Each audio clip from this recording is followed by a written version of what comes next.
Hello guys, আসসালামু আলাইকুম। আজকে পাবদা মাছ ভুনা করব টমেটো দিয়ে। মশলা কষাচ্ছি। এখন আমি মাছগুলো দিয়ে ভুনা কষিয়ে নিব ভালো করে।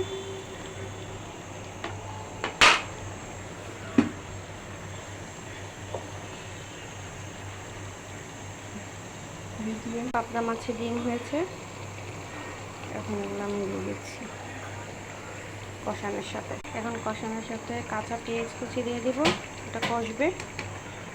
কাঁচামরিচও দিয়ে দেব। মাছটা কষাচ্ছি ভালো করে।